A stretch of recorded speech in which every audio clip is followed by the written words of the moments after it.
order the December 5th, 2024 Watertown Planning Commission meeting. Brandy, can we get a roll call? Yes, Oletsky. Present. Kays. Present. Dolly. Here. Dargis Johnson. Here. Spire. Here. And Colhane is present, but he will be joining us briefly here. Otherwise, Brink and Ford are absent, and we do have a quorum, and it is by majority vote. So we have the 6 members, and so we would need 4 in the affirmative. Thank you, Brandy. And moving on to item 3 on the agenda is the invitation for public comment participants submittal. If somebody would like to speak on an item that's not on the agenda today, we'll have time for that at the end of the agenda. Item 4 on the agenda is the approval of the agenda. I'll need a motion. I'll make that motion. Second. A motion and a second. Any discussion on the agenda? All in favor of that agenda? Aye. Any opposed? That's approved. We'll let the record know that Liam Culhane has joined. Moving on to item 5 is the approval of the minutes. 5A is the minutes from the September 5th, 2024 meeting. It does look like these were revised per the discussion on October 10th. Yep. Okay, we'll need a motion on that. So moved. A motion for approval Second. and a second. Any discussion on those? Everything looked in line with the discussion? All in favor? Aye. Any opposed? Those are approved. 5B is the approval of the minutes from the October 10th meeting. We'll need a motion for that.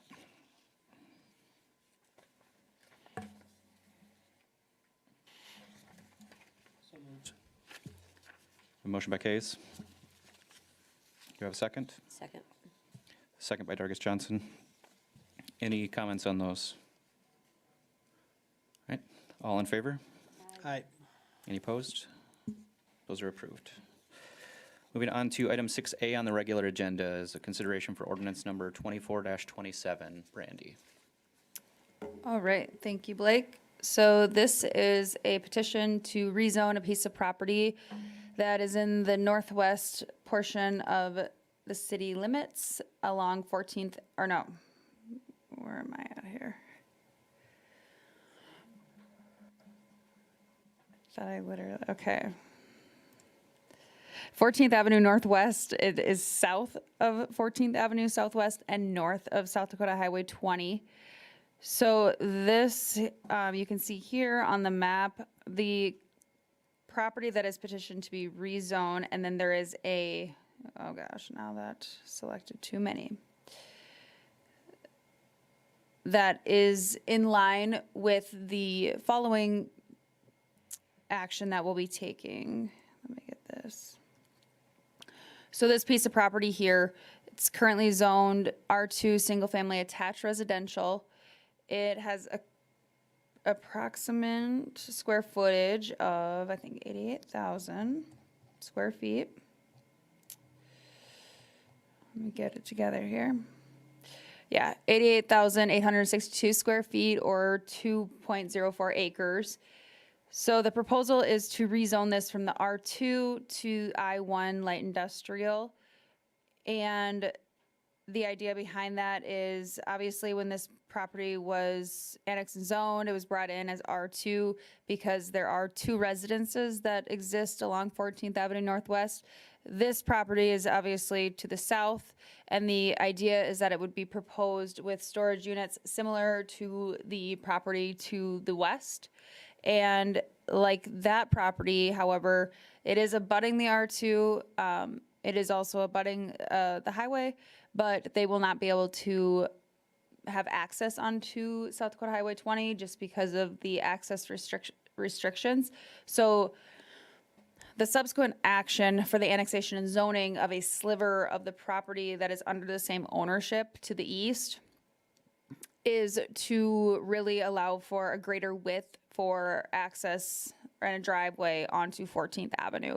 So that's kind of the idea there of how these 2 items are connected, but obviously we'll take action on them separately, being that this 2 acres is already annexed and zoned into city limits, and they're just proposing a rezone to I1 light industrial. So with that, I'll stand by for any questions. Thank you, Brandy. And we will have a public hearing separately on the 2 actions then as well. So Yep. for the first is just the rezone of the already annexed portion. Yep. I will open the public hearing at this time if there's anybody here to speak on behalf or against. Brandy? Are we looking then at expanding the existing drive as how this property would have access on a subsequent transfer of property, or? Is there an existing driveway on this sliver piece? There isn't, I know there is, I just drove by it. Okay. There would be a new driveway. So we're gonna put two driveways approximately 45 to 50 feet apart on a major collector route that is not maintained by the city? That is correct, because that is allowed by engineering design standards. Within 50 feet of each other? It's actually going to be more because, so they're gonna have 50 feet for width. And then overall, the curb cut can be 40 feet. So even if you think of that, if they push it further to the east and then they have 10 feet on the west, from this driveway to here, they have 40 feet. So they'd have, 50 feet in between. That is sufficient. And I can pull up the engineering design standards to confirm. But are we annexing subsequently, this gets into the bigger conversation, are we annexing the whole stretch of 14th Avenue in front of this property or only to the center of the road? Only the center of the road. And then whose maintenance responsibility is for that section of road? It's the county's? Whoever maintains it currently. Have we contacted the county regarding the placement of any more fill in that ditch? Because I know there's been recent drainage work and drainage studies work. Have we talked to the county highway super regarding the placement of more fill or a driveway in that area? Yeah, so any construction that goes on within a right-of-way, it is within city limits, so we still would have them get a permit. And so if they were going to construct and if they needed a building permit. So then, and even if they were just putting a driveway in, they would need a street cut permit, which this one is a rural street, so you're not cutting a curb. But they still would need to make sure that the culvert that was installed is allowing the drainage to still be flowing in that area. Consult with the county on that, because even though it's city right away, the county has all of the drainage issues to the east and west of that, on that side. Do we do consultations on that? Yeah, we can, just because of this scenario that the north side is county. The south side, though, in this area is city, and then it's surrounded. So yeah, we can discuss that. I was in touch with Luke. Oh, okay. So, when we get to that point, we can discuss. But outside of that 35 feet that we potentially will be annexing in, still to the east is going to be county, right? Yes. The only reason it's topical, I was at a conference today with township supervisors, and the discussion was all about annexation of township and county roads adjacent to city limits, and making sure that their questions and concerns are addressed. And I was talking the talk there, so I saw you guys should walk the walk here. Chair. Yes, sir. Brandy, just for clarification, all the properties that aren't shaded, are those still county properties? Yep. Okay, so basically everything that doesn't have I-1, I-2, C3, Ag, or R4 on it is county, including what I think is the Hoppers house, right? Yep. Okay. Just for disclosure, the Hoppers, I think, are my second cousins, I think. Cindy's a Turback, but I don't interact with them very much, so. I don't think if the board thinks it's a problem, but, Well, if they're listening, maybe you can have a family well, reunion. no, yeah, I can't remember the last time I talked to them. They're lovely people, but other than that, I don't interact with them regularly. But if the board thinks that's a problem, I don't have a problem abstaining or not being involved, but. If you're okay, I'm okay. Okay, Brandy, you're saying like that first little driveway that goes beside Howard Hopper's house?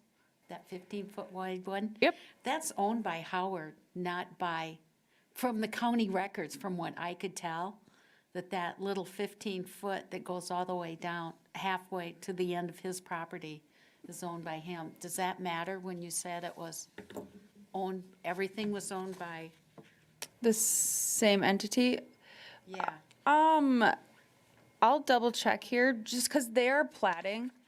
They have a plat that will include this area and then the annexed area. Yeah. So then they would have to have just one proprietor there if it's going under one lot, like they're proposing. So I'll verify that here, because it is, It's just a little sliver, and I was going over it, and I'm going, huh, so the John and Cindy Hopper family, own that. And then that north part, who do you have as owning that? that's the same, John and Cindy Hopper Family Trust. And then Really? I thought that was John and Cindy, but I thought the north one was, this that's is, Howard, yep, and then you go to that right there. yep. Oh, it is, okay, my mistake, sorry. No, no problem. Brandy, in terms of the zoning, so if we zone this I-1 with the setbacks that we have in place, the whole narrow strip there, even with the 35 feet added, really wouldn't be any buildable area for a typical I-1 facility. So it really could only be used for conveyance of traffic. Correct. And, you know, it would be ideal if, especially if this is zoned I-1 light industrial, that they would gain access from the highway. But that is not for the city to allow. That's up to the South Dakota Department of Transportation. But the odd thing then is that this property is adjacent to a highway. So, all around, you know, we would like for the and 14th is a collector, so it just happens to be developed with residential acreages. Yeah, I think in an ideal world with properties like this adjacent to the highway, you would have, you know, an access road or some other means of servicing multiple plats, multiple properties. In this case, we don't have an access road there following the contour of the highway. So Mr. Chair? Yep. So Brandy, the minimum lot width requirement here, when it butts up on two different roads, how do we measure minimum lot width on the north side? Or do we make it from the center of the lot? How do we do that? Yeah, so it actually, you end up taking, and I actually have that, I calculated that. So the minimum, or the lot width, and this might end up being in the annexation zoning Maybe that's why I was missing it. portion, but, so basically you take the north square and then the south polygon and do those calculations separately for the mean depth to the mean width. And then take them both, there's a whole formula for it, but it is sufficient and it is That- over 100. Thank you. That's all I was trying to get to. Thank you. So yeah, the total lot width is 266 feet, which exceeds the minimum of 100 for an I-1 district. Mr. Chair, Yes, sir. just a quick question. Notification, any feedback from the properties to the north? There was one of the property owners to the north that called with questions just of what the idea behind the rezone request was, and then the access and and just basically verifying that the reasoning was because of the DOT's restriction on access. So no objections? No, Written I or verbally honestly, otherwise, it's hard for, unless the people are here, I don't want to speak for them. Okay, It was understood. just questions. Gotcha. And we do have the public hearing open if there is anybody here to speak, or if there's anybody online that would like to speak in relation to this item. One last question. And normally, we would, I'm trying to figure out how to phrase this. Normally, we would not rezone a legally described property that's not platted without knowing that it's going to be a platted lot down the road. But that's, knowing that we're going to add to it and then plat it is the reason we're taking it up as a rezone at this point. Yes. Thank you. Yeah, we can rezone legally described property. It's just when, like, typically when somebody's rezoning, because they're wanting to build, so they have to plat. Normally When this rezone- property was annexed, it really should have been platted at that time. Do we normally rezone a portion of an existing lot? or is this actually a separate legal description than the other one? It is a separate legal description because it's annexed and zoned. But if you recall, with the portion of the property of the Watertown Development Company addition, that was an alley, that was a portion and just a cleanup there, so. Do you have a question too? Yeah. Brandy, so how wide is that little strip? What, trying to decipher that out of, unless I get my calculator out and start, It's 35 feet. 35 feet? Okay, thank you. Yep, and that's how it exists today. And again, with the access, you can't landlock a property. So that's the idea of that flagpole. Hoping that some of the ordinance amendments that are proposed coming forward will eliminate flagpoles, but just today, we have it as lot widths. So that's why from how that's calculated, that's where it makes it okay, but it's not the ideal, it's not orderly development, really.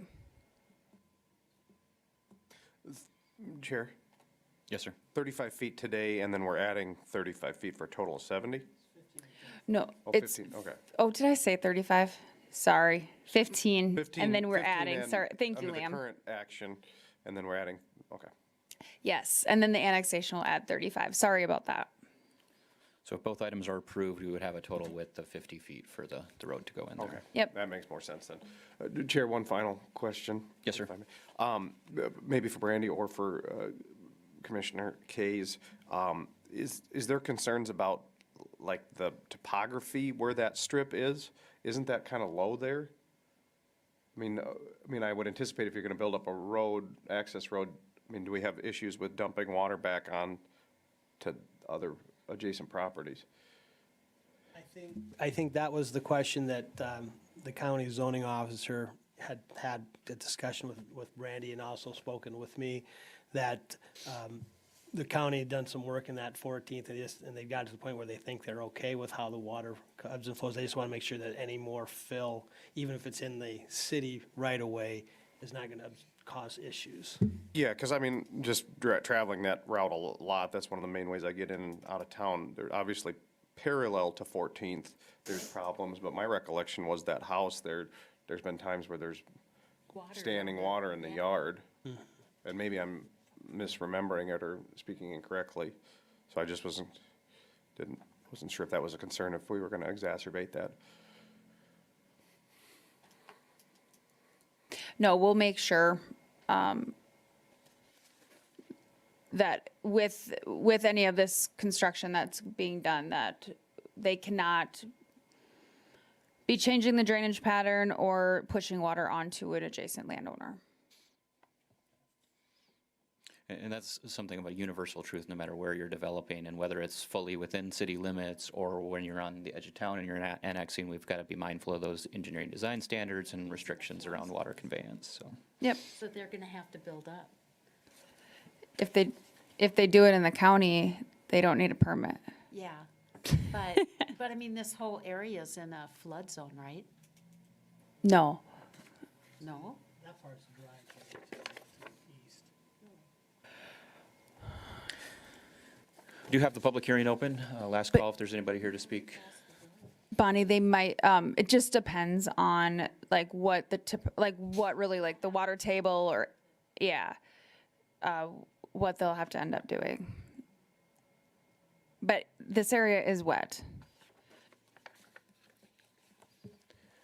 As you can see, even in this image, that the ditch is holding water, so things to be aware of for sure. And then the other thing I'll note too is, for the driveway, it will need to be a paved surface. And we also have where you have to have the required parking, loading, and access paved. And then we were considering, and I can't remember where we exactly landed with it for engineering design standards, but basically that you have to have it paved within the right of way. But then if you exceed a certain depth, that's residential. Nope, everything has to be paved. Sorry about that. going to close the public hearing at this time. One last quick question then, please, sorry. Yep. So along with that then, what about screening with, if it's going to be storage, like the outside storage on the one to the west of it? They would not if they're zoned I-1. No screening is necessary. No. We'll require a motion to take action on this ordinance. Make a motion to approve as submitted. A motion for approval by Spire. Do I have a second? I'll second that. Second by Aletsky. Comments and discussion?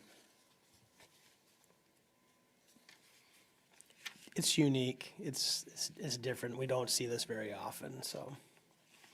But it's something we need to be thinking about moving forward, is how we go about, in more of the next conversation, how we go about annexing and developing property on the periphery when we have shared roads. It's still a bigger discussion item. Yeah, and in addition to the shared roads with the county, the other, unique factor here is the limited access from Highway 20, and this, of course, is on the other side, abutting Highway 20.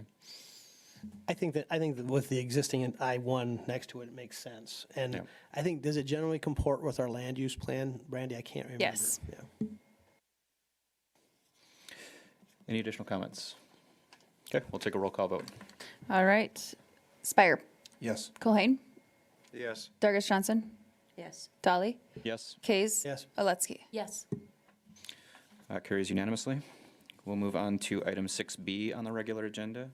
This is going to be the other half of this resolution number 24-35 and number 24-26. We'll have one public hearing where we'll discuss both of these, but we'll take them as separate actions. Brandy, did you have anything more to go over? Other than, then now we're getting into the annexation and zoning of that 35-foot sliver that will be added to the piece of property that we just discussed to be rezoned. And so it will be annexed and zoned as I-1. In total, that sliver ends up being about 33,000 square feet. So then added to the other approximately 88,000 square feet, we'll have a total of 120,523 square feet, which is sufficient and exceeds the maximum total lot area required, or the minimum lot area required in the I-1 district, which is 30,000 square feet. And other things to note, actually, I'll make a note that as far as utilities go, the water is located on the south side of Highway 20, and the sewer is not anywhere near this area, I believe. So just to note that publicly, that as far as any utility installation, that will have to be on the owner as far as providing whatever services are necessary. However, I do believe that it might, the intent is for cold storage, so the utilities might not be necessary. But just wanted to state that.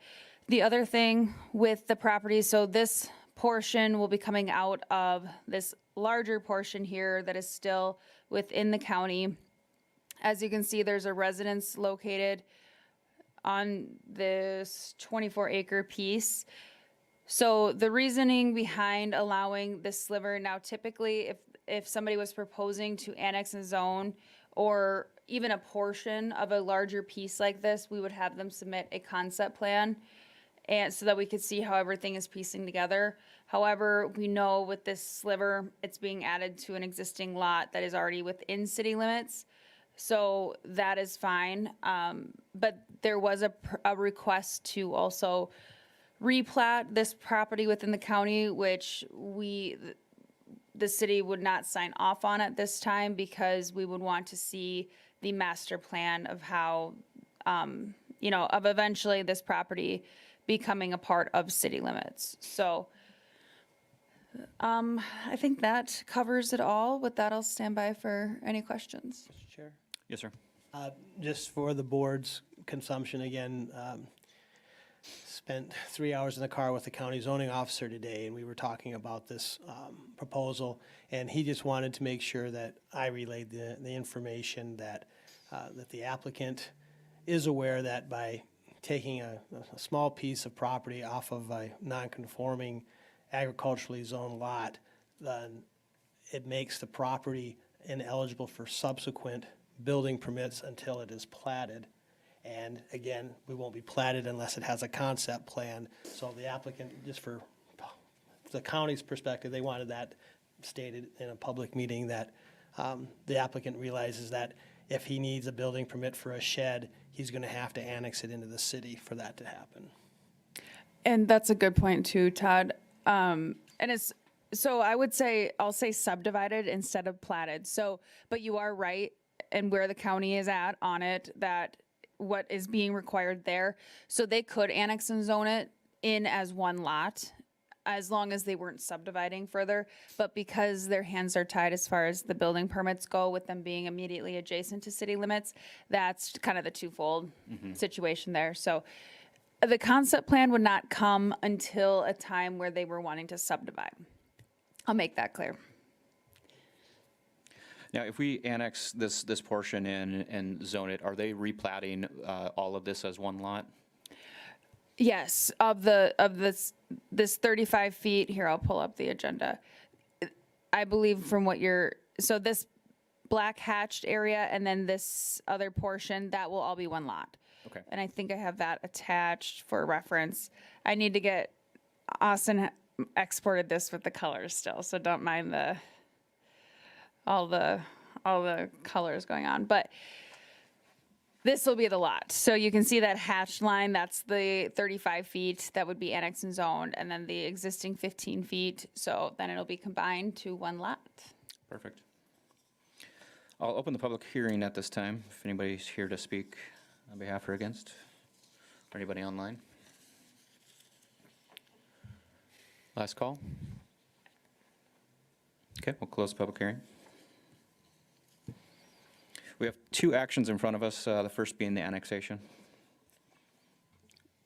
Mr. Chair, make a motion to approve the action of Resolution 24-35.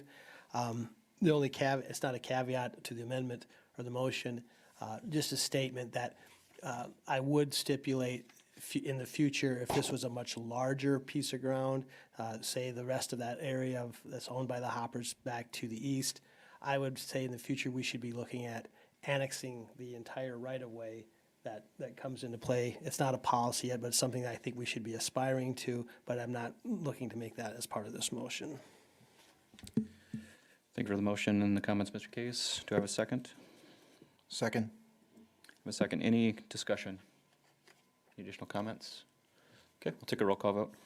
All right.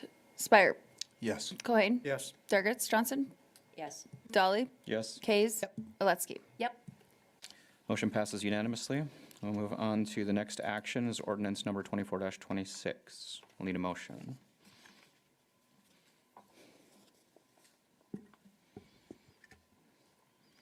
A motion to approve the zoning. I'll make that motion to approve as planned. We have a Second. motion, and we have a second. Any discussion on that zoning?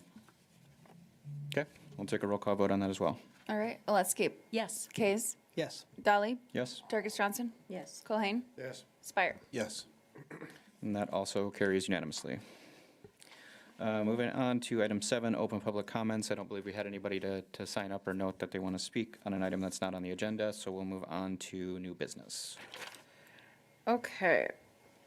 So I believe I have a couple items for new business, and I'll start with the update from our December 2nd city council meeting for the mayor's appointment for the upcoming terms for Board of Adjustment and Planning Commission. And that was announced. So also with our updated administration ordinance, I'll just reiterate what we approved there as far as the terms go, and then as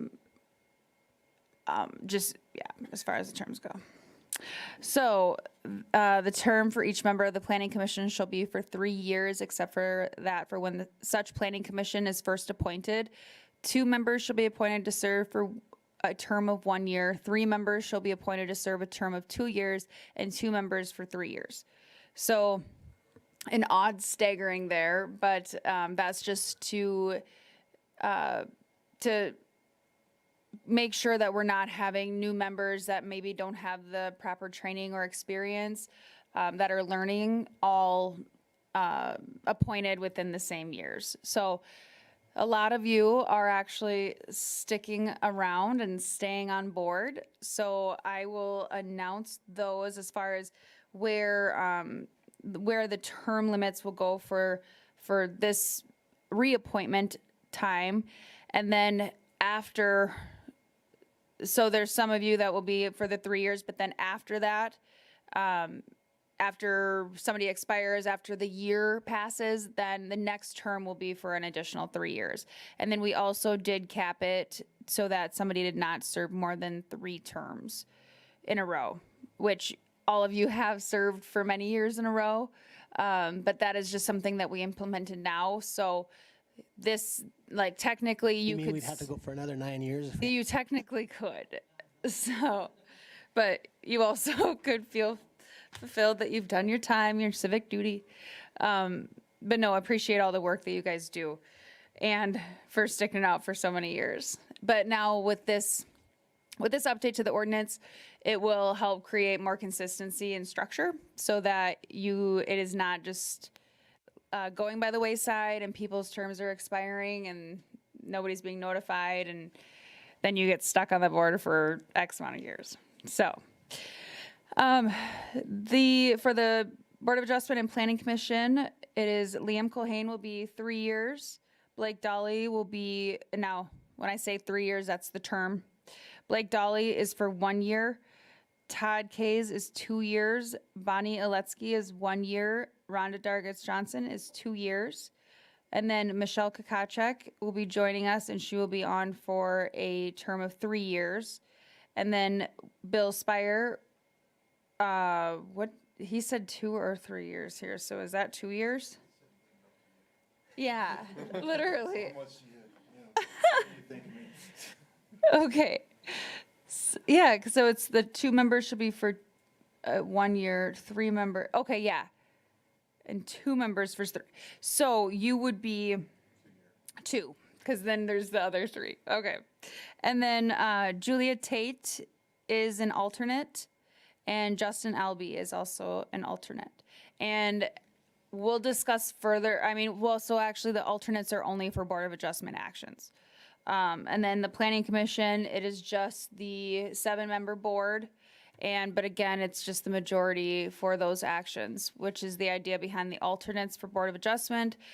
Obviously, it is a time-consuming endeavor to be on the board. And so if that can be something that alternate, and it's difficult being an alternate of not knowing if you're needed or to show up or whatnot. So at least with it just being for Board of Adjustment and with those being quasi-judicial actions, and it hopefully is, they're the first meeting and whatnot. So hopefully that works out. But again, any changes that are made, it's always a trial and error. So the other thing to keep in mind, and we will be hosting orientation on the first meeting in January. So that will be for new board members or for just a refresher. We'll keep it brief, but that is also, we've described that in the ordinance for orientation. And then for the attendance requirement, then we will start tracking that more closely. And we have that you're expected to attend all scheduled meetings, and members who miss more than 3 consecutive regular meetings or fail to attend at least 75% of all meetings within a calendar year may be subject to review and potential dismissal from the commission. And obviously it's a commitment, and it's a thankless task job that you guys are doing. But the other side of it is just protection as far as applicants' expectations, and also staff and the work that we put in behind it to make sure that we are having a quorum or even a full board, which is always great to give somebody the best chance for the hearing of their item. So Just wanted to point those things out. Do you guys have any questions on that?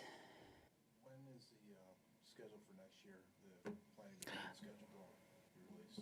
Yes, good question. And that will be next meeting.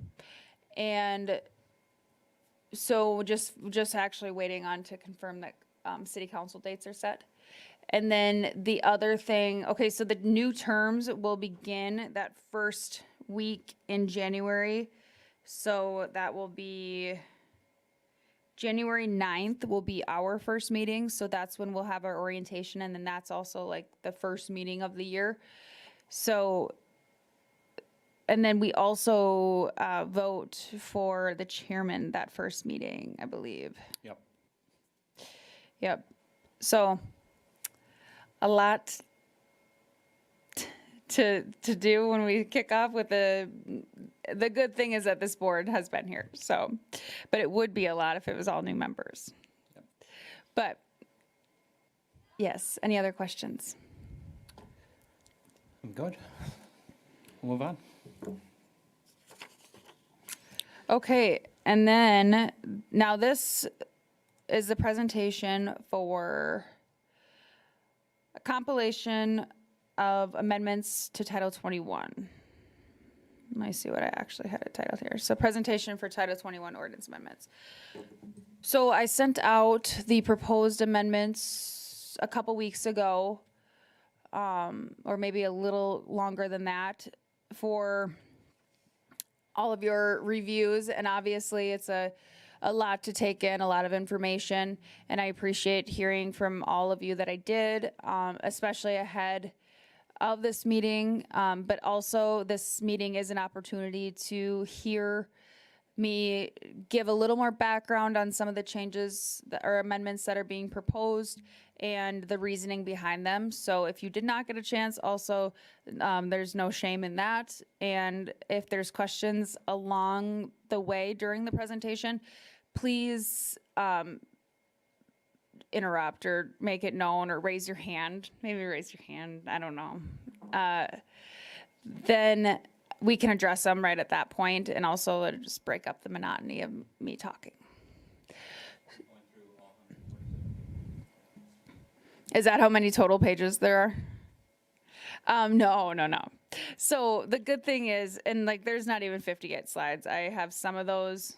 So this has been a work in progress for probably, I'd say, 2 years, and that's kind of being conservative. It might have been longer.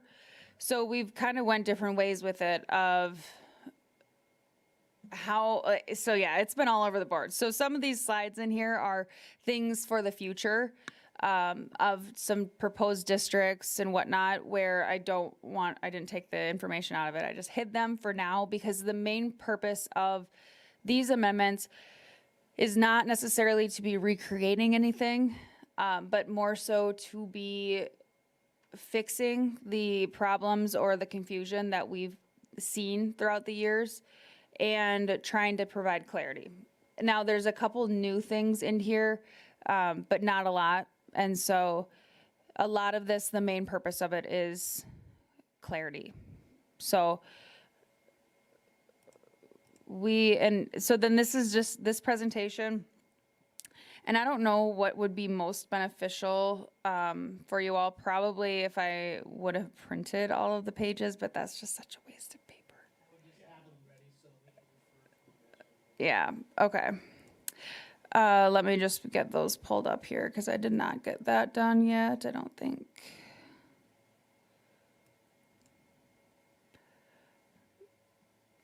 Make sure I get the right version, because, you know, as looking at these closer to, and then hearing some of the comments that you all have, which were very helpful, because obviously looking at the large scale of it, sometimes the fine details were missed, of like footnotes not adding up or not being referenced, whatnot. So I really appreciate that. All right, so we'll kick it off here.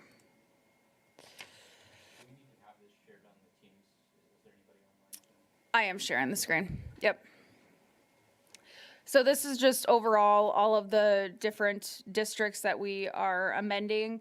As far as how they'll come forward to you all, they will be grouped so that obviously you have one subject, which this is all zoning, but just because if some of these ordinances or some of these chapters are very much related to each other. So if we don't approve one portion, then we shouldn't approve the rest of the chapters either because they all are tied together. So that's basically what this is showing. Overall, 43 total chapters. And how many pages did you say, Blake? 147. Yeah. And the bad thing about the Word document is that there are no bookmarks. So it's a lot of scrolling, getting all around that. And especially when I was trying to go through your comments, everyone's comments jumping around. So bookmarks will be a must when we get this all amended. So this is just the background here. The purpose, a few minor revisions to that, just to update it, all the same purpose for zoning, and that is promoting health, safety, or the general welfare of the county. The board may adopt a zoning ordinance to regulate and restrict the height, numbers of stories, and size of buildings and other structures, a percentage of lot that may be occupied, the size of the yards, courts, and other open spaces, the density of population, and the location and use of building structures or land for trade, industry, residence, floodplain, or other purposes. That is state statute. That is why it says county. Threw me off there for a moment. Okay, so we also have previously updated the non-residential height restriction and regulations, or area regulations. So then the reason why we did not do residential at that time is obviously because it's tied to all of the districts or most of the districts. Obviously the non-residential districts are a part of the non-residential, but it was also tied to the definitions and whatnot of the types of uses that are being added. So that is why we just waited on bringing forward the table for the residential uses. So some things for the general provisions are to make clear an accessory use cannot be placed on a lot without a primary use. That has always been kind of a policy, but nothing in an ordinance was actually stated clearly. And that comes up, so for this, the second point there of allow a recreational vehicle for temporary residential living quarters for the property owners shall be allowed on lots with an active building permit during the construction of the primary residence. So this has come up many times, and it's always, and when you actually look in ordinance, there's nothing that really explicitly says, well, it actually, you would turn that you can't, but the main question is staff wonders is why not? Because you own the lot, it is temporary. Yes, it's going to be in a RV or a camper or whatnot, but it's temporary. So instead of somebody being off site when construction is happening, other than that for safety components during certain times, which anyone would be aware of with their residential project, that they would be allowed. Mr. Chair, would you see that being at the beginning of the initial construction of it, or is that for any remodeling that would be also occurring, a building permit? Because it's broad, construction of the primary, does that mean only at the initial, or is that at any point in time over the next 20 years? Redo the kitchen or redo the basement, and I've got a bedroom in the basement, so I'm going to live in the camper for 3 months while that's going on. You know, I would say that people perhaps might do that already, even if they don't have a project going on, if they stay in there. You know, so the main thing about this provision is that there's not a residence at all on the property. So that's the main thing. But if somebody's like remodeling their house, like, and everything's gutted or whatnot, they probably are staying on site. Okay. And then also, if anyone's been involved or has heard about like kind of well, for one, we've had the housing study done by Maxfield Research, and then the Watertown Development Company has also been working with, oh gosh, with a consultant, I'll say, Maximizing Excellence, I believe, and kind of working with a group of individuals or stakeholders in trying to implement some of the goals of the housing study, and then to help with the housing crisis that we're in, and then kind of looking at specific types of housing. So we actually just had a housing retreat, and then we had a housing summit here a couple weeks ago. And there, there's always discussion of how the zoning is one of the is problematic to facilitating affordable housing. So some of these initiatives in here are to try to facilitate or to allow for to try to make housing more affordable. However, we've already had the residential compact district, the R1C, that was created. And something that I like to make known is that that is truly that is supposed to really facilitate the affordable housing. And yes, it's called the compact single-family residential district, but the less land that you have, the more affordable it's going to be to purchase, the less overhead you're going to have for the infrastructure that has to be installed, all of that. So that is something that needs to be thought about as well. And we haven't had a pure example of an R1C development. So that's something that I would really like to see be implemented, and then try to, and just as almost a case study of that it will work, and that it is a good district, and that is the ticket for helping facilitate affordable housing. So otherwise, the housing shortages were identified in our updated housing study, which shows that Watertown demands 303 market rate rental units, 138 affordable rental units, and 48 multifamily for sale units, and 700 plus senior units across all service levels. And then these are actually, all of these values are on our website under our reporting. For the building permit reports, we also have information on this housing study report. So you can see how many types of building permits are being issued and how that is contributing to our needs, and so that it's kind of can be used as a tool for developers or whatnot. And then upzoning to allow for greater density, housing reform, and improved affordability are goals of the proposed amendments to Chapter 2110. So the chart itself here is Chapter 2110, and the idea with the amendments here is to break down the zoning districts by use and reestablish the minimum requirements based on the specific housing type. And then look at the zoning by density of district and allow ranges of density within districts, since if shared walls or zero lot line developments are proposed, lot area will be reduced with a reduction of a side yard setback, or of the side yard setbacks that's saved from that shared wall. So that is.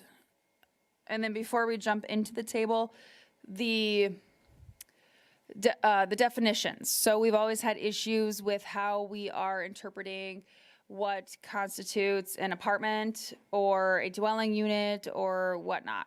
So, and for example, when we have a non-residential structure that somebody wants to build a apartment in, and we just had one recently where how ordinance is written, it's apartments. So that's, and an apartment, it just was, there was confusion. And I think it's something that we need to consider as a community and as the Planning Commission. Are we okay with it? Now, what we are not okay, what we had issues with were caretakers' residences. So, and I think the main hang up there was how it's defined. And that then when somebody wanted to have that be their primary residence where they were going to move their family in an industrial district, it's just not appropriate. So we actually, to try to combat that by even for the dwelling unit, I think that if you're in a commercial district, if you want to have one dwelling unit or 4, I don't think that matters. I think it's really you're creating mixed use. So that's really what these definitions are trying, and then also how they're proposed in the various zoning districts, and then also in the chart. So hoping that this all ties together and that it's making sense to you guys of the idea behind it. But and like I said, a lot of this is just trying to reduce the amount of confusion that we've seen throughout the years, and then that staff has had difficulty with administering. But it's also just thinking about the main root of if we're okay with allowing certain things in certain places.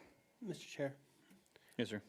before we go any further, I just want to say Brandy did a great job. I think a lot of work that you and the other staff have done is just great, and hopefully you take all of this with constructive criticism, and we're not trying to be nitpicky or anything. I did have a question. You know, most of our discussion throughout the ordinance on types of dwellings, and it's basically more of like what I would call a density type of thing. It's either a 1-family or 2-family or 3-family, but we do in one section there talk about farm dwellings. And that seemed to be about the only place that I could see where we were using that adjective to define who's living in that dwelling. And that being either a farmer or a son of a farmer or a worker of a farmer. And I said, does it really matter if we split that out? Because we don't say first district dwelling person, or I understand because sometimes we might have multiple residences on a single lot if they're doing farming activities, especially in the areas of the joint jurisdiction area. But I was just wondering, do we even have any actual active farms in any of the ag zone areas that we have zoned in the city right today? I can't say that for certain. I think I'm going to say it's probably less than 1 or 2, if that was the case. And so it's just something to think about. That is a weird thing to have. It was just something that, and I'm sorry I didn't tell you last night, they just popped into my head just now. Single-family residential structure, and I mean, this should really be single-family dwelling units, or dwelling unit. And the only thing is, yeah, I mean, yeah. I think it was the manufactured home thing that came up when that got my attention. I'm going, well, if we don't have active agricultural farming operations in our ag zone, and most of our ag zone is used as a holding, and it would be if we annexed it in, I could see that. But then again, whether it's the farmer living there or the Lake Area Tech kid Yeah. living there, does it really matter we call it a farm dwelling or not? Right. You also need 35 acres in the agricultural zone district, so it's not like you're gonna have a property nearby that you're gonna have a manufactured home popping up. It does need 35 acres to be within city limits, so. I think for the most part, where there actually is a farmstead there, they tend to remain in the county until you're gonna actually develop the whole thing. Yeah. Yeah.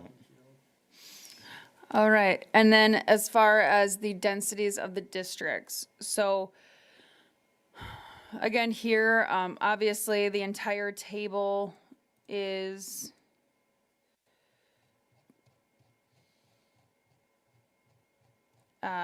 there's quite a few amendments to it. However, the purpose of it is really just to create clarity, and then go by the housing type. So that is the main purpose there. You can see here there's some things, R1 is not touched. That is our most protected district. It's for the single family dwelling and home. Okay, I was just wondering on that, real quick, on the summary on the R1. Are you doing away with the corner lot, where the corner lot has to be bigger, or did I misread that? I did, yes, and only for the reason is that it's usually, it's controlled by the market anyway. A lot of people end up doing that. Yeah. And then the R1C, the current is 8.7, and then the proposed is 9.68. And then this, now, previously, we allowed duplexes or shared walls for these R1C dwellings.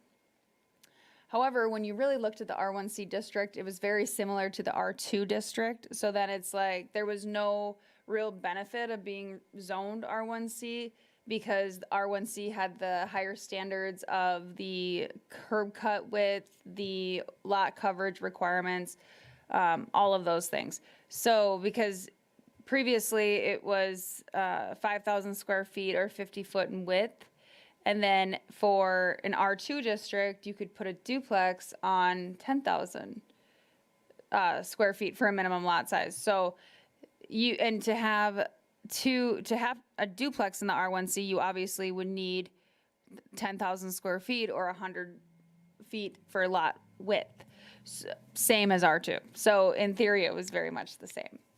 And then I think too, the other thing that some of these amendments are, not that I think, I know that's the purpose of them. It's trying to truly have your low density, your medium density, and your high density, and to encourage that. So you'll see on, I had this question specifically on the R3. So the R3 district, it's multifamily, that was really hard to administer when you had somebody that wanted to put a duplex on one of those lots that was zoned R3, platted, because there weren't really no regulations as to how to, like, what exactly you should use, because it began at 3 to 8 units. So this, and then the idea here of, you can see that in an R3 district, you can have 5 to 8 units on 6,500 square feet, but then you can only have a fourplex. If you have 10,000 square feet and if you plan to do a fourplex, you have to have 10,000 square feet. So that can feel a little backwards. However, it is supposed to encourage the multifamily development, as well as usually when you're doing multifamily structures, they are multiple levels. Yep. So then you're not needing as much square footage. So that's the idea there. And then obviously you can see too, when we go up into the R2 district, there for a fourplex, it's 13,500. Now again, when you look at it though, for the overall square foot, or the area required per unit, it is 3,375 square feet. And so this is all just within line though of trying to keep it within a medium density range. So, and that is, again, it's R2, it's abutting R1, it's transitional, but it also, these densities will still, and I'll show you guys some examples. These densities will still allow for, I mean, it's going to allow for more housing units per acre than we have today. All right, so I'll get out of the chart. Question on the chart, Brandy. In the R3, with the side yard setbacks there, I was a little surprised to see that the single family and duplex you still had at 9-foot side yards, but then when you get into the triplex and fourplex, it drops down to 7 before increasing back for the larger developments. What was the thought process there on the, I kind of expected it to be the inverse, and like the single and the duplex, the lowest, and then it gradually get higher as the density increased. Again, it's more so, okay, if somebody puts a single family home and in an R3 district, and then next door, there's a apartment that develops, it's more so like the single family home shouldn't be there. So to create more separation rather than, and try to cater towards the uses that should be there. And so any of those things then helps hopefully discourage. But wouldn't the triplex and fourplex then, also be better served by having the 9-foot setback? The thought there is that they end up being a little like they're more multifamily in nature. I can't really, I mean, like I said, these have been in the works for a while. If you guys think that just keeping it 9 across the board, or are we wanting to go less? Or is it more about as it adjoins other property? I mean, I can see the logic there, that if it is an existing 12-plex and I decide I want to plot my house next to that 12-plex, and now and you're going to make me have 9 feet, and you're saying that we'd rather have another 12-plex there to maximize the usage of the property, I can see why you're going with the 7 feet for the triplex and the 9 feet, because I'm sucking up more land and not creating the density that I'm looking for. Is that what you're trying to say? Yes. But then we go back up to 9 for the 5 to 8. So I think that we could just leave it 9 across the board. Yeah, It might be easier just to leave it that way. and maybe it's less confusing and to start, and then if we have problems with it, I mean, this is still something that's always going to be retooled as we go on, but I think it's a step in the right direction. Absolutely. Density aspect of Yeah, it. yeah, for sure. Yeah, no, I'm good with that. And that's a good point too. This is not going to be the last time that we look at this, and we're going to see how these things work. I think it's a good starting place, and I think that it's going to alleviate a lot of issues that we've seen, but by no means, And there's, Would- just even, is looking at the copy that you had shared there, and certainly the copy that we were looking at, these are tracking change history, and there's a lot of changes going on here.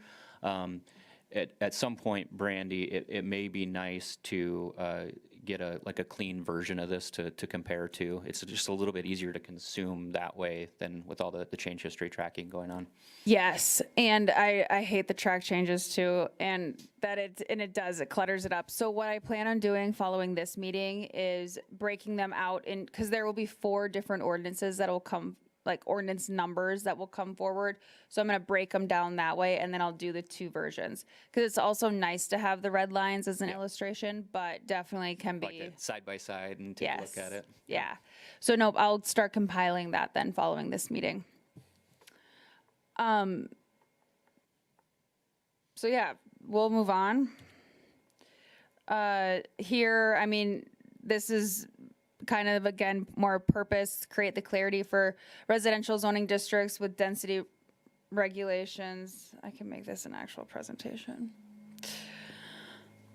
That provide a variety of housing types.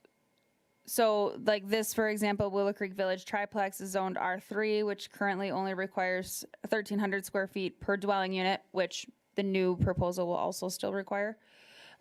This specific lot has about 20,000 square feet, and the total developed density is 6,589 square feet per dwelling unit. So that is still a lot of lot area for each individual dwelling unit, where the R3 district and how the existing ordinance is today would allow for 15 units. So, and this entire area is zoned R3, which is also not a good thing because you can see in this neighborhood, there are single family homes, and then we have the triplex. So it's like, instead of just blankly zoning something R3, the actual zoning districts that are appropriate should be utilized so that you are getting true transitionary housing. Instead of, now this was all under one ownership, so they had control of it. But if things are sold, then you lose that. And then you could really have, like, it could ruin the integrity of the neighborhood. So, for example, I'm not saying that this should have been developed as 15 units, but the only thing about it is zoned R3, so that is something that, that's just something that developers should consider, and also what the amendments should help to facilitate proper zoning. Are we gonna get there with our current concept planning that we do right now on subdivision regulations when we're trying to talk about densities within the concept and the subsequent preliminary plans? We are getting the general zoning breakouts within those designs, and I'm guessing developers want to be as flexible as possible, so that's why they would select the current R3 format. But are we going to try to steer them more and to be more site selective when they're doing that, or is that what you're trying to say? No, so they'll still, like the concept plan, it'll be very, Broad. conceptual. And then when they get into the preliminary plan, that's where they'll get more refined. But still, they might not, until you get to the the prelim plan should be pretty refined. That you'll be able to see what they're proposing for lot sizes. But yeah, with the concept plan, you're getting like just the block area and then what they're looking at, just putting that as a, space, whatever, Thank you. holder. There we go. Okay, I got a question. On that property we're looking right there, is that owner occupied or is that a rental? Those, I believe, that a are condo? Those are condoed out. Yeah, and that's fine. R3 condos are good in R3? Yeah. Okay. And they'll actually, like, the condo plat will still be good for any district other than R1 because you only will have one dwelling, and R1C for that. But like a duplex, and that's where there is a provision in the ordinance that states that you can, for 0 lot line developments, that you can have a width of 25 feet as a minimum. And so then that gives people, so what we have them do is they'll plat it as what is required by the district, which, let's say for an R2, that it would be, they need 80 feet of frontage. And then they can put a duplex on that, and then they'll come back after it's constructed and condo plat it. But we always want them to wait until after it's constructed because we've run into where they have it condo platted before and then they end up like building it a foot over the invisible lot line. And so then that causes issues. So that's the idea there. Don't mean to keep interrupting you, Brandy, but you did say to ask questions. Yeah. So, you added this new concept to the table as well, and it's referenced here, the dwelling unit per acre. I don't think we've typically called that calculation out previously in ordinance. I don't see it really defined anywhere, though. Is this, as it's referenced in the table and as you're referencing it here, is this a minimum density that you're trying to correlate to these uses?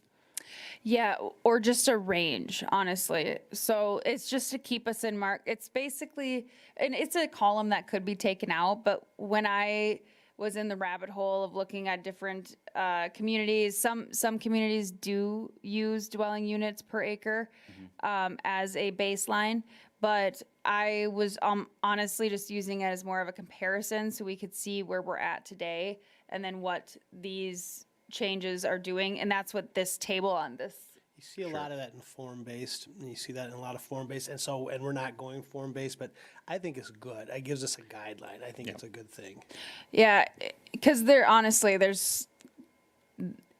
you really go down a rabbit hole when you're looking at this stuff. So to me, it ended up making, like, this was an easy constant to kind of always realize. And I think it generally dovetails with some of the things that we were looking at in our comp plan too. I was looking at some of the numbers and they're pretty close on some of the comp plan things that we were doing, so. Yep. Okay, so then, really, I mean, the rest of these slides, the largest thing of this whole amendment is really just the chart changes and then really, it's all for clarification. So some of these main points of the summary of the district regulations for kind of those footnotes underneath of the table. And a lot of this I did not clean up on the presentation, but some of you had reached out and I had made clarifications to some of the language. Most of the sections of the ordinance that were pointed out have been revised that the board members pointed out because there were just things that could have made better sense. So, bear with me, this might not be how exactly it reads today. But when a lot has two front yards, the yard with access to parking situated on a lot shall always be considered a front yard and meet the minimum 25-foot front yard setback. And then any secondary front yard without access shall be allowed to have a 15-foot minimum front yard setback. And then another thing for the R1C district, and I switched this because previously it kind of read backwards, is that actually the front yard in an R1C district will be allowed to be 15 feet, except for if you have garage doors entering perpendicular to the right-of-way. You do see that. It's kind of, the trend today has been the kind of that snout house where you have the garage that sticks out further than the rest of the house.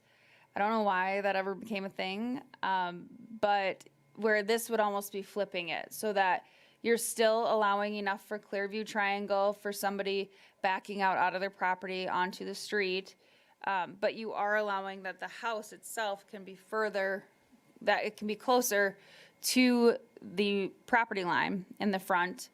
And the other idea behind that is the idea that we don't have to be so vehicle oriented in a neighborhood, and to allow for the, the closer the structure is to the right of way or the sidewalk, it does create a sense of safety or enclosure, and it allows you to maybe see your neighbor or say hi when you're walking by, whatever. So it's just kind of trying to bring a different concept to see if that would work. Especially, I think that that's a good district to do it in because the R1C is a new district and there are only a handful of properties that utilize it. Question on that, Brandy? Yeah. Okay, just input. Okay, so my house is 15 feet. I pull up, or my company pulls up, and now the sidewalk is now blocked. But the garage is further back. Right. Right. But you have 15 feet, because the garage is, I'm going to say, is flush with the rest of the front of the house. Like, Oh, the garage has to be 25. The garage is 25, the house is front. thank you. Okay, so the garage would actually be set back, and the house would be out further. Yep. All right, I'm happy now, thank you. Yeah, sorry about that. I did not make that clear.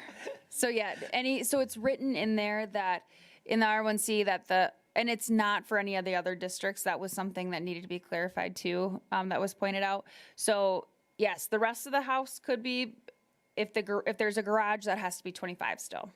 And Brandy, I know with the R1C, we already had that illustration in there. I noted that we need to update that for the setbacks. We can probably put two versions of that in there then. One with, the garage setback, the 25 feet to illustrate it, or somehow call it out within the illustration. I was actually gonna just delete it. Were you? Yeah. It might help in this case though, because it is kind of a unique exception that you're allowing for it. Yeah. I like pictures. I really do. Pictures say so much, and for some people, they don't understand what you're trying to say, and by saying, oh, if it's here, it's 25, if it's here, it's 15. Yeah, I know, but that ordinance is hard to read anyway, and I actually am not a huge fan of pictures in ordinance. I'd like to keep that. You're in the minority because most codes are really going to those visual codes. Yeah, I mean, if we'd be doing an overhaul, possibly, but what we have today, I just, we have been adding illustrations, yes, but then you get situations like this, where then you have to update it, and I mean, it's not that big of a pain, but it's a little bit. Okay.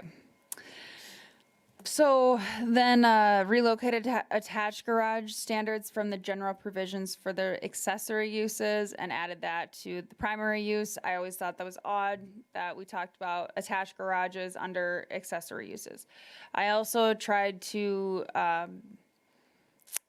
remove the reference to attached garage or unattached garage or shed, or I just trying to call them accessory structures. And are they greater than 200 square feet, or are they less than or equal to 200 square feet? Because then you get into the question of well, they're parking their motorcycle in their shed. I don't care. Do we care? No, it's the structure itself, and it's all about the bulk restriction. So, that was clarified, and then again, this was in the non-residential section for clarifying the deck setbacks when adjacent to Kempeska and Pelican. We went through that previously.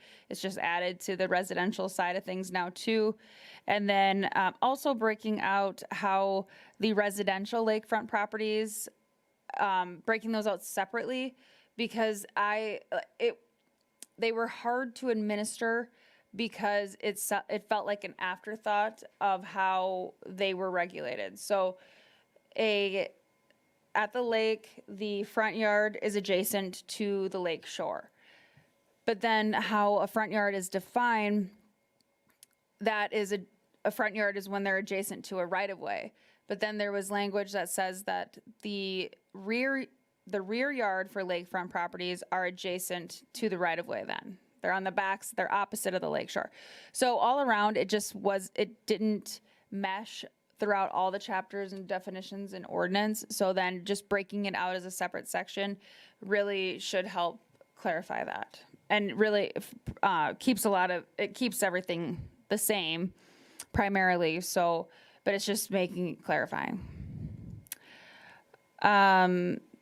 Let's see here. All of this is pretty, just a lot of clarity.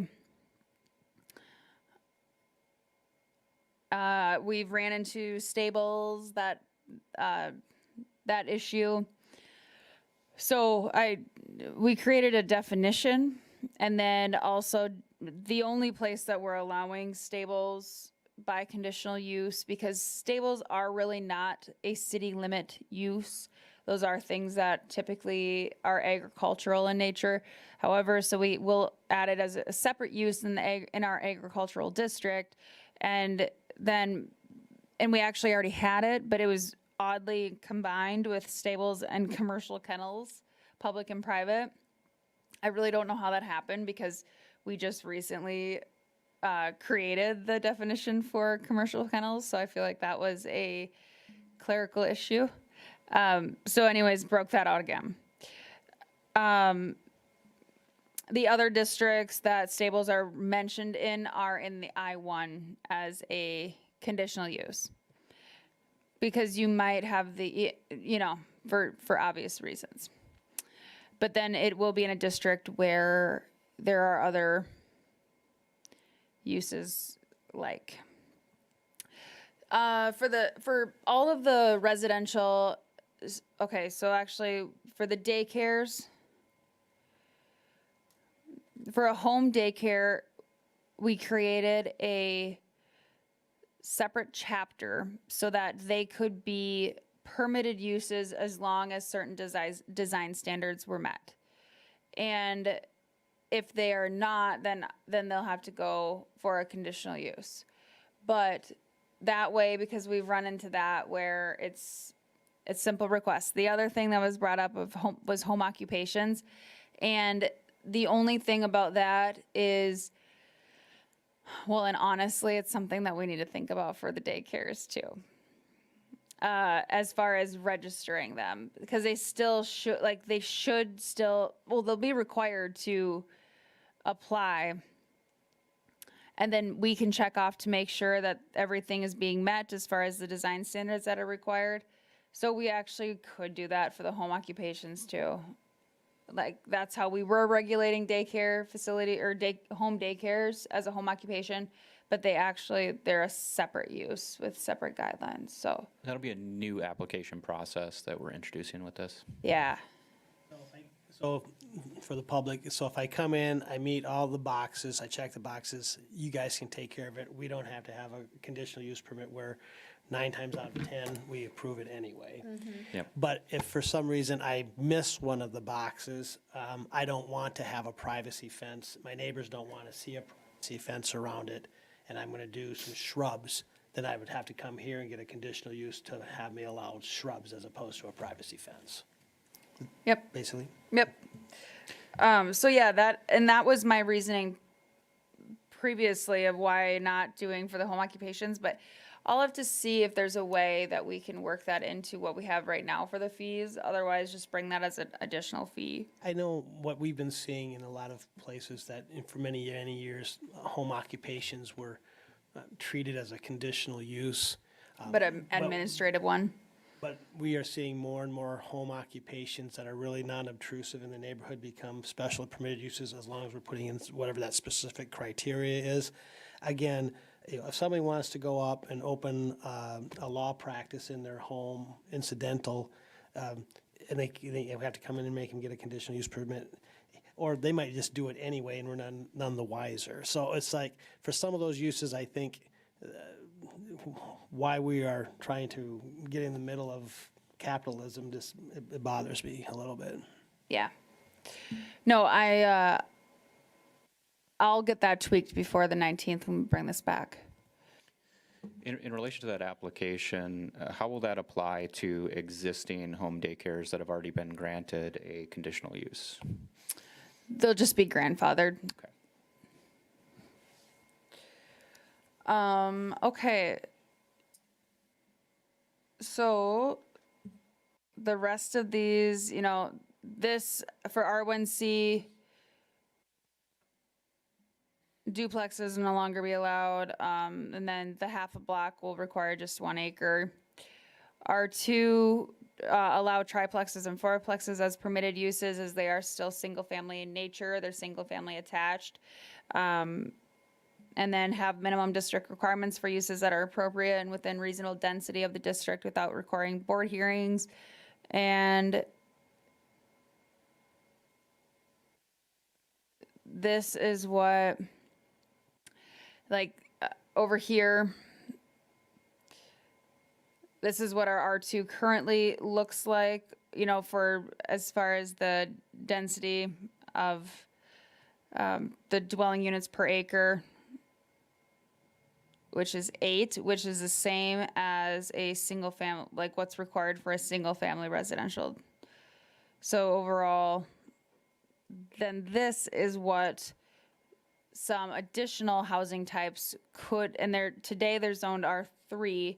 Some of these are R2 by conditional use, because today you had to get a conditional use for triplexes and fourplexes. But this just allows other housing types.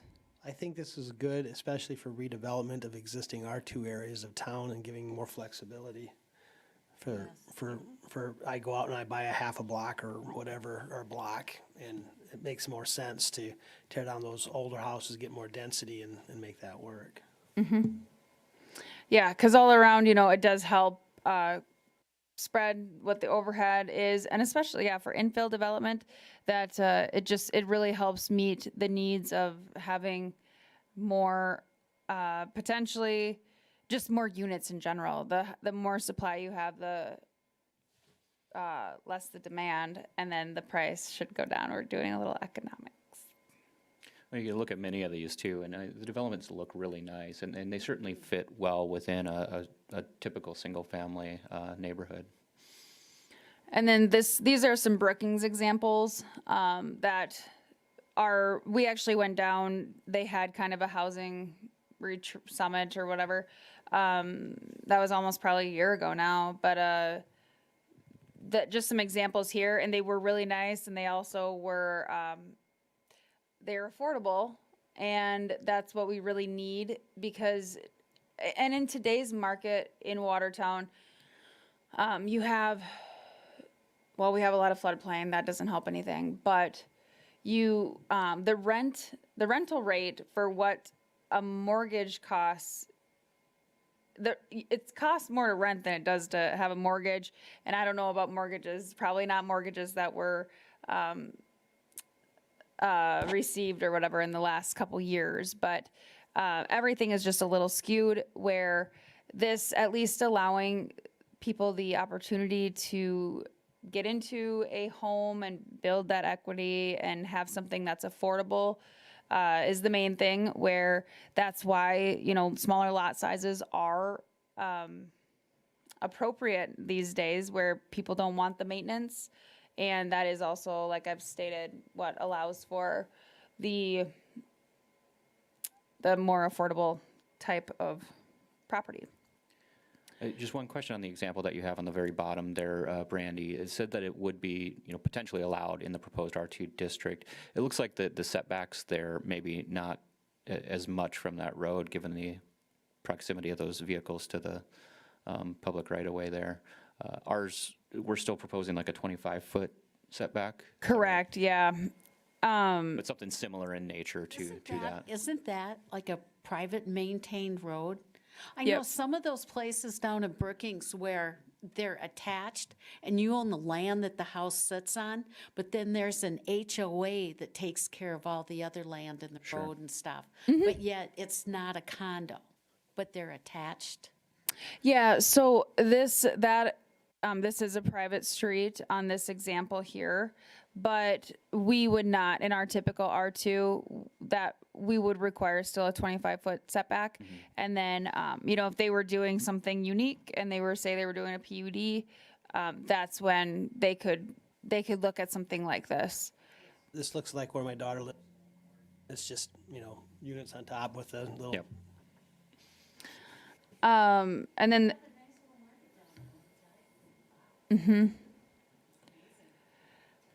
The R2A, encourage R2A district to be looked at as a redevelopment district and encourage incremental integration of medium-density residential development and often referred to as the missing middle. And we kind of went over all of this stuff.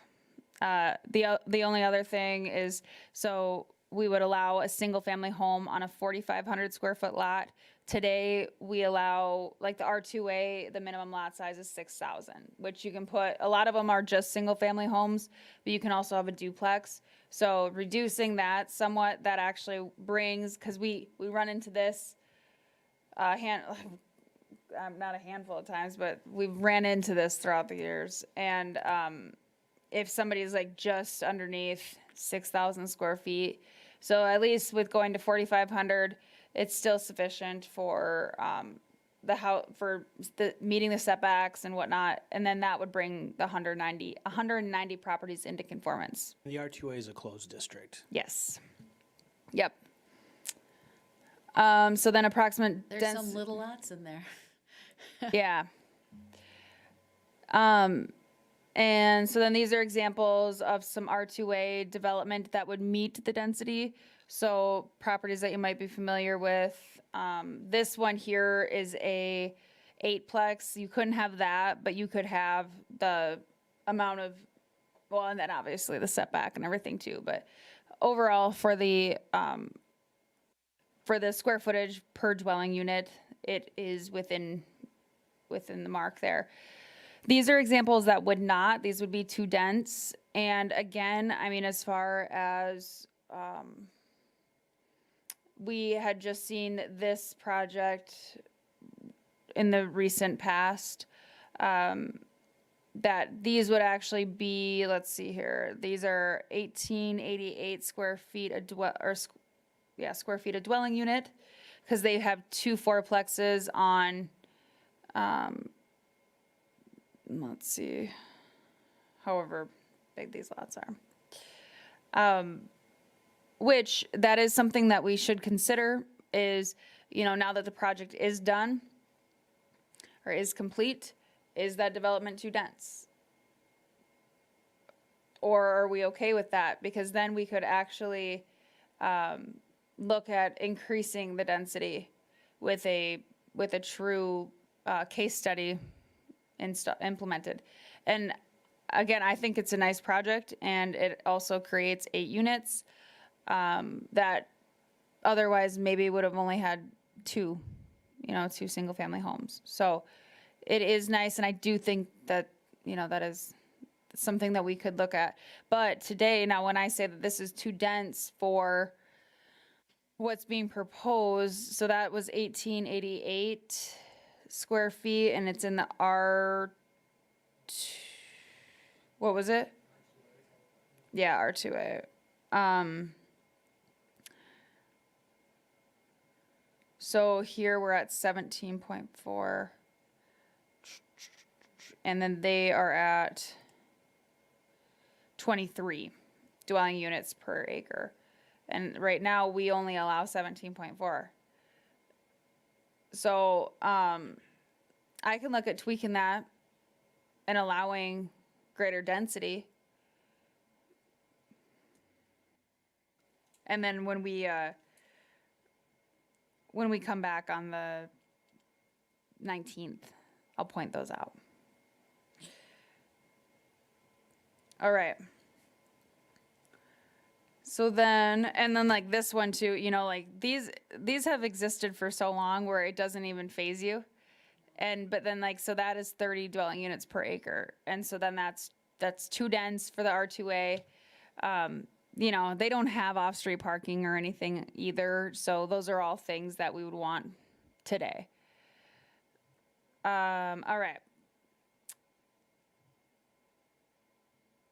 Basically with the R4 district, when we broke out, so then you would reference the manufactured homes district or chapter, and that there was like type 1 or type 2 or type 3 of manufactured home, and they also reference mobile home, which is actually like an obsolete term. So we broke down manufactured home and modular home because there was always confusion there. So the modular home is your ready built that can be placed.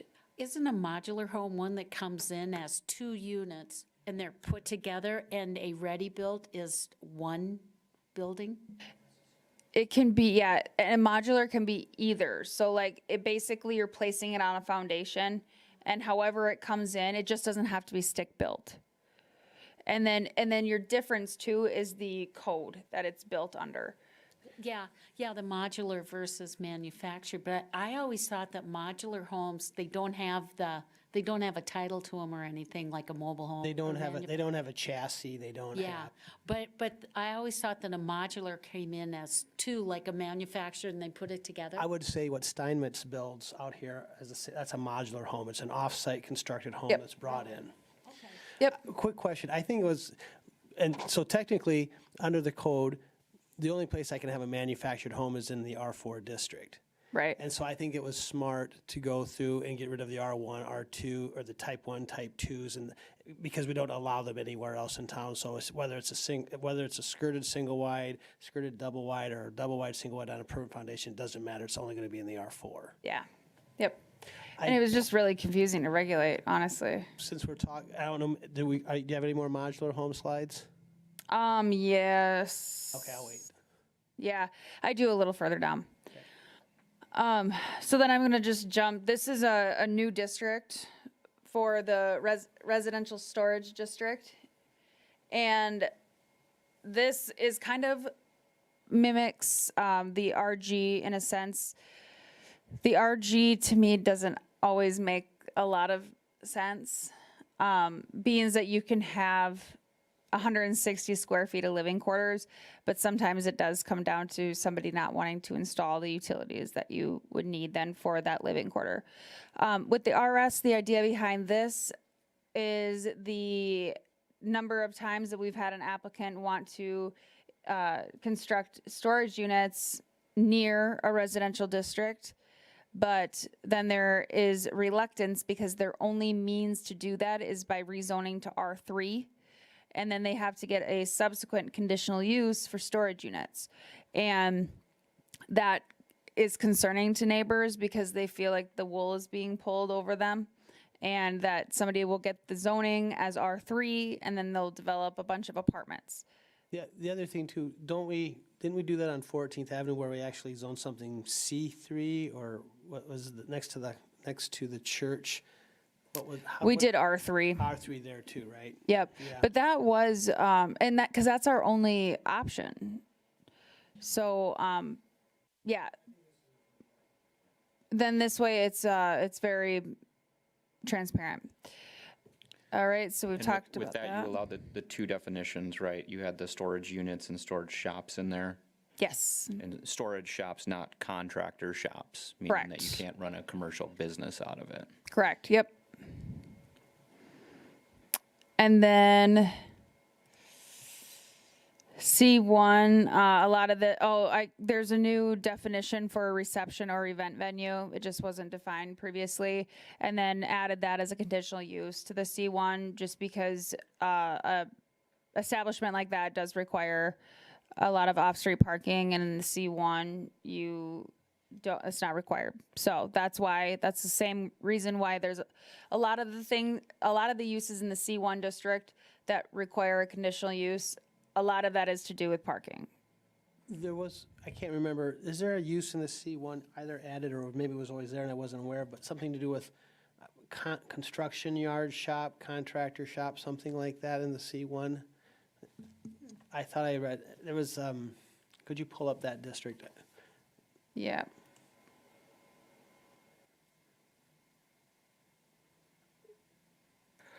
There was a use that just stuck out at me. I'm going, I don't remember seeing anything like that downtown. I'm not sure why we would encourage that. It was in your tray. It was in the thing you sent out to us, but I just, Oh. I was just gonna pull it up on here. is that in the current code? Yeah. Do we have that in our current code? I mean, is there any actual, is that in the C1? Do we have any real examples in the C1 of that use being done today? And if not, why would we encourage that in our, Feeders, was that a contract? but that's, And then, like where the new park isn't, like one of the plumbing places, they have something behind that old red building. Yeah. I think of storage yards. Storage yards is what's got me a little bit more. Down the end of Camp Building, But Sunfield gas station. it's a, When I think of storage yard, I'm thinking of somebody's got big old cats or something. yeah, but it's a combined definition. Okay. So we can strike that. I mean, I'm just trying to find real life situations Yeah, if but that's it's something we gonna didn't make want to. places, like, why can't I think of the plumbing? I think it's Redlingers that are behind that, where it is enclosed with a fence, and they store stuff. All right, we'll consider, we'll keep that in mind. It's already in the code. I mean, we can keep it in the code, but it's just something to come back when we take a look at some of the uses that we have listed in some of our districts that maybe aren't there. And do we even want to encourage that? Development, I would agree with you, you probably wouldn't Yeah. want to encourage it. But for There's a lot of existing, legacy. Or if you did say, you could say as of July or January of 2025, it's okay, but we're not doing anything more in that area. Yeah. Like there's and there's other uses that are just like obsolete, like milk bottle processing. It's very specific. Milk used to come in bottles when I was a kid. Yeah, that's like a specific use. Okay, so moving on here, I'll hopefully wrap up soon. Removing calling it a neighborhood retail establishment, like it's just a retail establishment. We're just going to limit the amount of square footage that it can be for the C2 district. I think it's because otherwise, let's see here. I think that they were by conditional use, which no, it wasn't. It was just a random use there. But I do think that it is it's a retail establishment. All right. And then just again, a lot of the clarification was in regards to calling something a dwelling unit or an apartment house or complex type of thing on a lot of these. This C3 was a lot of cleanup and then just adding new uses to appropriate locations. CL, yeah, I put on there that needs editing, but I said that it is currently under review by the mayor's task force under Councilman Juren's supervision with pending amendments to come forward in the near future. The only modifications were to ensure that the uses were consistent with the updates, terms, or definitions. And the rest And will while we're here, to just be to let determined. everybody know, we're hoping next week is our real last work meeting on this, and that there will be something coming after the first of the year. Awesome.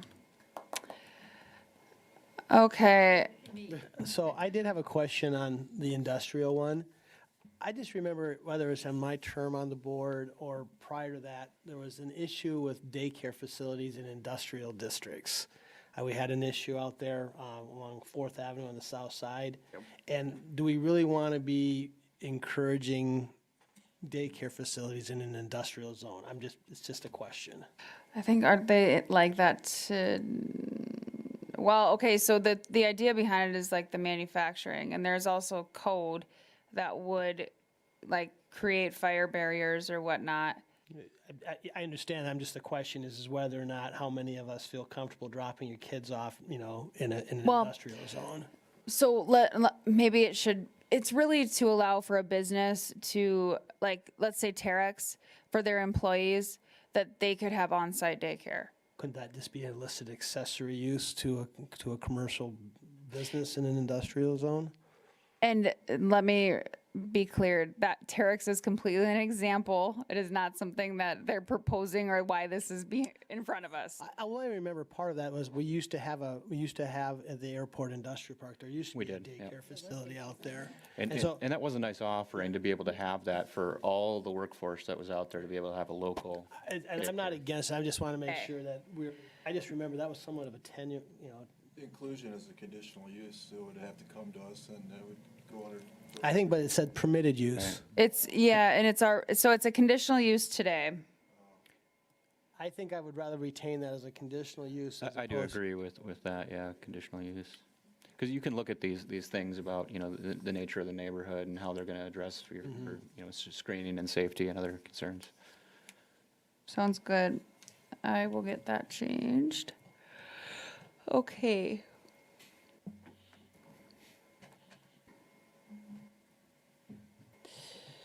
So the children could go to the factories easier when they get out of the daycare.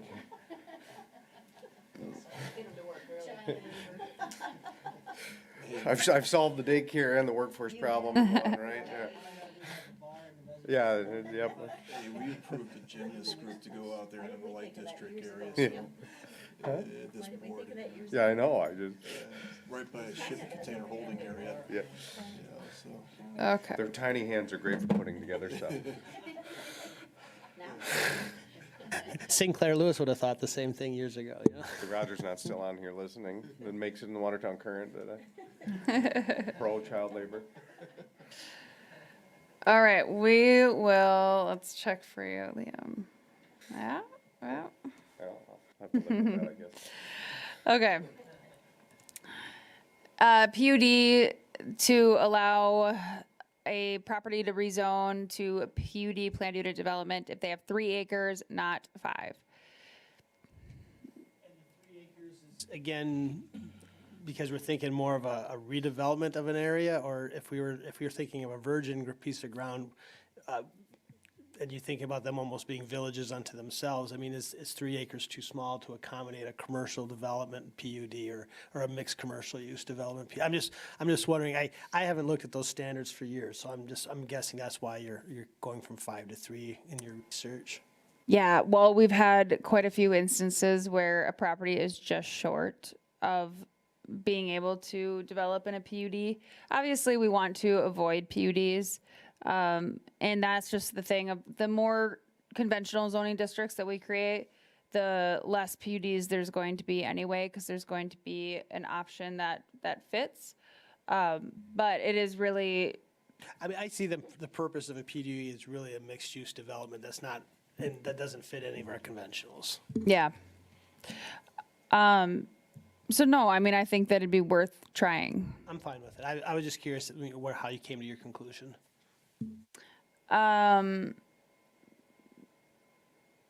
Gateway overlay, I mean, a lot of just administration cleanup on that. Fences. So we rewrote this chapter, provided a lot more details that were very much needed, all pretty straightforward, and I think will be helpful. The only thing, and I mentioned it to Brandy, and I understand, we currently allow 6-foot fences in the front yards of all residential zones. There's the idea is moving it to 4, which makes it a little bit better just from visual stuff. The question I have, and I don't say it needs to be a part of this, but down the road is whether or not, do we really want to have 4-foot panel fences built a foot off the sidewalk? I can think from an emergency response perspective, policing, just the whole aspect of closing off the aesthetic aspect of your home to the rest of your neighbors around the area. There's a lot of different things. I'm thinking if you wanted to put a 30 or less than 50% opaque fence in the front yard, that might be one thing. I'm always nervous when I drive by homes and I see fences up to that run along the driveway, a foot off the sidewalk, and people are backing their cars out. They still have to do Clearview Triangle with that. Even coming off of the driveway? Yes. So technically I'm out. So how far off how do I get those fences a foot off the perpendicular to that? 25 feet. So from the property line back, and then so you can only, your fence can only Scalloped. be 24 feet, or 24 inches. So it's scalloped down, it gets scalloped down. Yes, Okay. yep. That's fine. That was my biggest concern. And I just know in my years, I've talked to policemen who don't like the idea I can't see what's going around when I'm making a drive-by or what have you. And so it's just, the question is that I don't have a problem with fences in the front yard and those things in general, but if they become obstructions or safety issues, I like the 6 to 4. It's better than what it was, but I think it's maybe a bigger discussion down the road, and I'll leave it at that. Sounds good. So we already went through modular and manufactured provision. One moment on the modular, I do have a question and a comment. In the definition of the new modulars, it eliminates the minimum square footage that you have to be considered a modular home, correct? And so what that does then is that does open the whole conversation of tiny houses, because a tiny house can be built to IBC code. Many are built to the IRC, which falls under the IBC. And therefore, modular homes are allowed in every residential zoning district across. So that theoretically could mean that you could have a house and a lot next to you, a tiny house of 240 or 440 square feet or whatever that is, could be brought in and it's a permitted use and there's nothing to be said about that. Some of the sidebar. You can have that today. What's that? You can have that today. Does it say it have to be 1,000 square feet to be modular? Current ordinance? No, we don't talk about modular. In your definitions, the current definitions, it was stricken, it said 1,000 feet, that was stricken. To be a modular home in the current definitions. Let me look it up. There.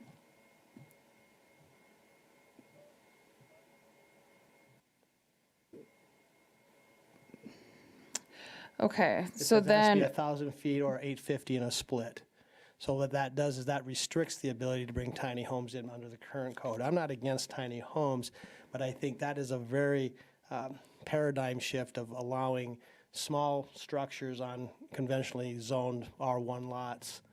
We've had some sidebar conversations about this at our commercial lake development on whether or not, how and when. And I do know the city council members in that committee says it needs to be a broader conversation of how we look at tiny homes across the entire city. And I think it's something that we have, but I said this change in of itself would automatically open the door for tiny homes everywhere. Wouldn't it be appropriate to restrict them to R4 with the changes here? R4, R3, I don't know, but I'm just saying carte blanche to say in the R1 zone to allow for it, I think we're gonna get a lot of brushback. all right, so you want to add a minimum?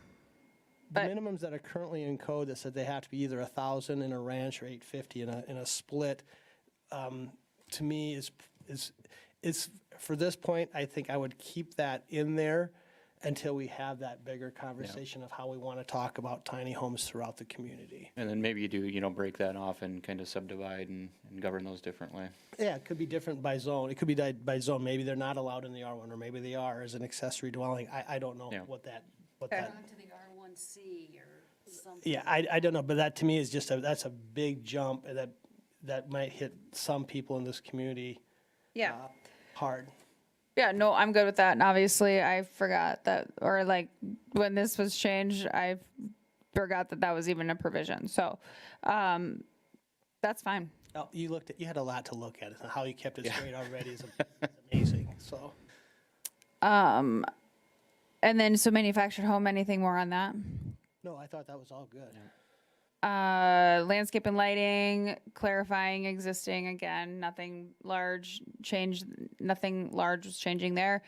Swimming pools, that was in chapter 11, which was just out of place. So moving that now into, and it's really about, yeah, I mean, when you have a swimming pool, how it's regulated, setbacks, equipment, all of that. And then the sign code, again, just since our last overhaul, this is just looking at the provisions that we've had issues with, of administering, confusion, all of that. There has been questions about the roof signs, and that I tried to find a different place for it instead of under prohibited signs. However, so as far as the environmental loads, that will be determined by the engineer that is supposed to stamp it. And then they also, if they are allowed, then they will be regulated as a wall sign. So that will count, it'll fall in whatever districts are allowed, that for the percentage of the wall or overall square footage is the. Yeah, I think that's a good approach to start with it. I mean, I don't think any of us had a problem with the roof sign that was gonna be at the stadium, new stadium complex. It's just that, how do you make that work? And I thought it was a good shot. The other thing with the sign code, so this slide just kind of goes over some of the changes or really clarifications. The feather flags have always come up and they have been prohibited. However, they are, they're cost effective for a business if they want to have a sale and advertise and put it out there. Our concern with them is that they're not structurally sound. They're flimsy. People can buy them in bulk and they can just litter a boulevard with them. So we created a regulation that said that only one feather flag per 50 foot of frontage. So that will at least still allow them to make something, or, say that they have 100 feet, then they can have 2. And then they can maybe catch some attention that way. But then that does allow them the ability to advertise with a product that is cost effective. Yeah, I thought it was a good approach to it. Yeah, all good. Is the community, the planning community, have you guys seen any of this like projected signage stuff? Like where businesses are projecting onto the sidewalks and stuff like that? I mean, that's not likely to happen in Watertown, but I've seen it in big cities and stuff already where it's it's a light image that's projected onto something. Or even projected on the side of buildings. I've Or seen that projected too. on the sidewalk, so Yeah. maybe the address or the business name or the logo will be right, and I don't know I if don't- we care about regulating that, but not likely to. A lot of it is being still kind of, I've been reading a little bit about it just it's like electronic messaging is what Yes. it is. And it's been a little bit difficult to stop because it's a public right of way and it's a free speech aspect issue of using the right of way. And so that's some of the legal things I've been reading about. So I think it's something we probably just need to watch, but this is a great first step of what they're doing to clean up the administrative aspect of it. We still need to refine the entire sign code to make it more consistent with recent Yeah. court cases. But that's a commercial lake study committee thing. And that is, as far as where they're projecting it, today, we would just use what we have. But, Not likely. I haven't seen one in Watertown yet, but yeah, well, I get people's Christmas decorations, the ones that, They have projections. yeah. You never know, but it's something that we can kind of look at a little deeper. Like you said, Todd, this is probably could use a deep dive. Okay, so then the daycare home, this just describes the process here for getting the license administratively. And then the provisions that are required. Question, and this is probably because it's close to my heart. Once you come in and you get the license that says I have to have so many square footage for this, that, and the other thing, the fence or not the fence, depending on what I do with the CUP, is there, after that, the city's basically done? You're not going out and doing inspections on an annual basis? You're not measuring, you're not coming in to measure, you're just basically basing it off a drawing? Or how are you seeing that working out? Not at this time. We wouldn't, I would say again, complaint based. We would look at a floor plan, like if you, it's like any permit. So, we have to still think about as far as what the inspection would look like. And when we say adequate off-street parking, who makes that determination, or what is the standard for that? It would really actually be, like 2. Do we have that stipulated somewhere in code? Yeah. Okay, I couldn't Yeah. remember, just because, And really, the word could be like conforming or in conformance with the off-street parking. adequate always brings in discretion, which brings in defendants.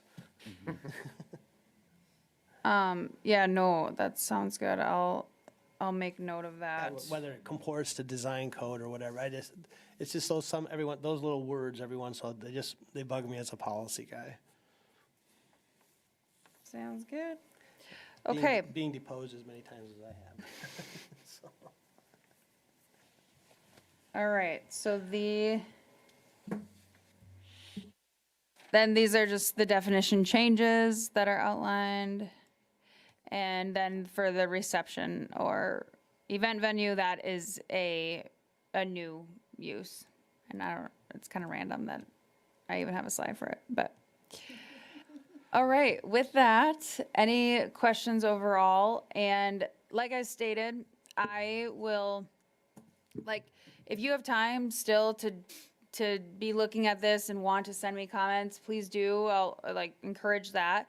And then all of these things that we brought up here today, I'll button those up and then I'll break them down, all of these ordinances, and then I will send them out with the red lines and then the clean copies so that you guys, I'll try to get that done tomorrow. So that you guys can continue to review them because it is a lot of information. So I got something to do Saturday morning then. so the 19th we're having a public hearing on the 19th. Yes. Okay, well, I'm gonna apologize, I won't be able to make it, but I'll let you know if there's anything else, so. Okay.